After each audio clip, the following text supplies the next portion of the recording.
In those days, from Border Badman by Herman Bosman. Oupa Becker mentioned another occasion on which a border patrolman came and assumed duty in a Mariku for the first time. Of course, I'm talking of very long ago now, Oupa Becker said. The patrolman's name was Duvenage, and we could see that they had explained to him in Pretoria that his most important work would be to put down the awful cattle smuggling that was going on here in those days. Oh yes, in those days, of course, Gysbert van Tonder said quickly. Yuri Steyn challenged Gysbert van Tonder at once. What do you mean by saying, in those days, like that? Yuri Steyn asked. What about the bunch of cattle with wide horns and all colors that you've got in the camp by the kloof there, right now? I suppose you'll tell us next that you bought them on the Johannesburg market. And I expect that why you keep that herd in the kloof, Chris Herman observed to Gysbert van Tonder sarcastically, is because they the sort of cows and oxen that don't like people to come prying into their affairs. Especially when they've still got Bechuanaland Protectorate clay between their hoofs, Yuri Steyn remarked. Turf clay. So Gysbert van Tonder said that they would have to prove it. And so Yuri Steyn told us what he would have done if he'd been a border patrol policeman instead of a postmaster. And then Gysbert said that if Yuri Steyn sorted out hoofprints in the dust, like he sorted letters in his post office, then you could bring Bechuanaland cattle across the convention line in broad daylight. Thereupon, Oupa Becker said what a queer thing it was, that there should be so much jealousy among Mariku farmers. I mean, there isn't one of us who wouldn't smuggle in a few head of cattle if he got the chance, Oupa Becker said. And yet, when you hear of your neighbor doing it, and you yourself didn't do it that time, and you picture to yourself a herd of all sorts of cattle crowded against the barbed wire fence on one side of your neighbor's farm, sniffing the wind from the protectorate and lowing, why, you get pretty mad about it. It's almost like you're also pawing the polgras with your hoofs, sniffing the wind that blows from Bechuanaland. We couldn't but admit that there was much truth in Oupa Becker's words. At the same time, as Chris Herman pointed out then, there was such a thing as overdoing this cattle smuggling business. And it was people that overdid it who gave all the Mariku farmers a bad name, he said. Gysbert van Tonder sniffed. It was a different type of sniff from the kind Oupa Becker had been talking about. A bad name?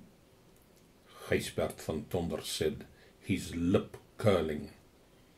Well, there are some people sitting here in this voorkamer now that would give any district they stayed in a bad name, just by living in it. Even if they lived in the Cape Peninsula, it would get a bad name.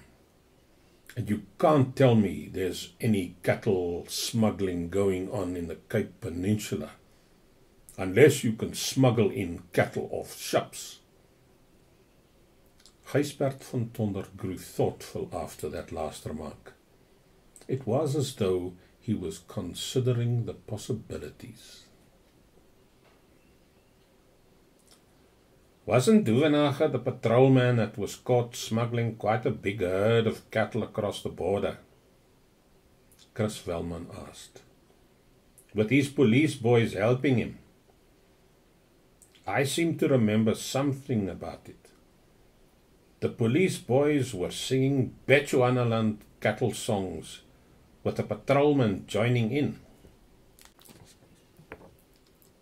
Yes, the same, Oupa Becker replied. And I still remember my first meeting with him. He asked me where their hangout was. And when I said I didn't know what he meant, he said the cattle smuggling kings. The heads in the game, he explained. He wanted to know where they sat, talking and drinking. Oupa Becker said that he could see from that patrolman Duvenage's training in the illicit diamond staff in Kimberley had been of such a nature as to leave him somewhat out of touch with conditions in the Groot Marico bushveld. I mean, I couldn't go and tell him that there wasn't such a thing as a gang of foreign cattle smugglers working in these parts, Oupa Becker said. After all, we all know that if there is such a thing as a few head of cattle being brought across the line on a night when there isn't much of a moon, well, then we know it can be almost any Marico farmer trying to do a bit of good for himself. And we know there is no particular place where that Marico farmer will go and sit and drink and talk about it afterwards.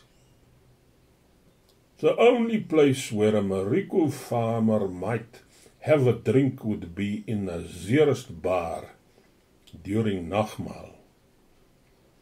And then he would only talk about the crops, or about the dominee's sermon, or about how he's got the laziest bywoner on this side of the Dwarsberge, and how that bywoner has the impudence to be making eyes at his daughter.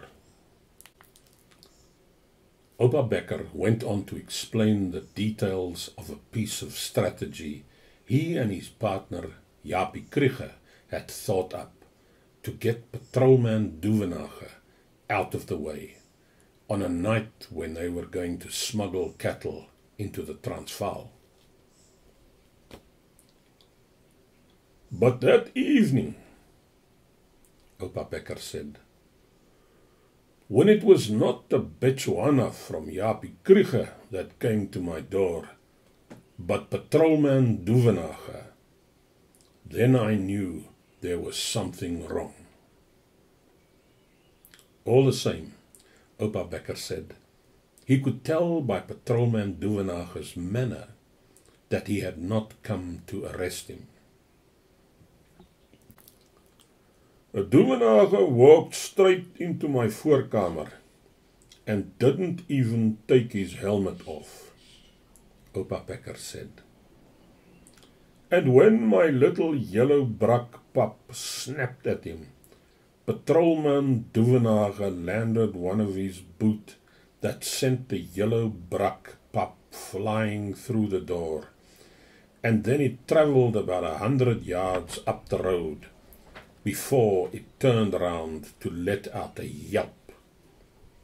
I could tell from these signs that patrolman Duvenage didn't have a case against me. So Gysbert van Tonder said, yes, he knew. It was when a border patrolman came to your house and was polite that you had to watch out. It was when the patrolman patted your youngest son on the head and asked him what class he was in, professing surprise that he should be so far advanced with his education, that the next thing the patrolman would say to you was to get your jacket. Oupa Becker said Patrolman Duvenage had come pretty straight to the point, but it was when Patrolman Duvenage started talking about how much there would be in it for himself that an unhappy note crept into the conversation. For Patrolman Duvenage had spoken very emphatically about what he called a rake-off, a word Oupa Becker had not heard of until then.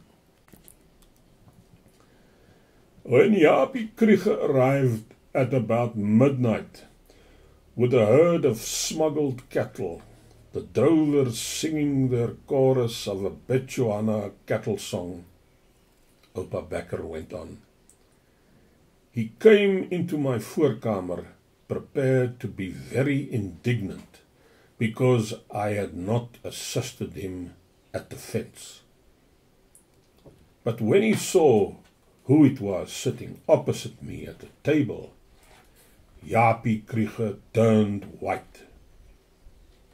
And I have never seen a man hide a pair of wire cutters behind his back quicker than Japie Krieger did then.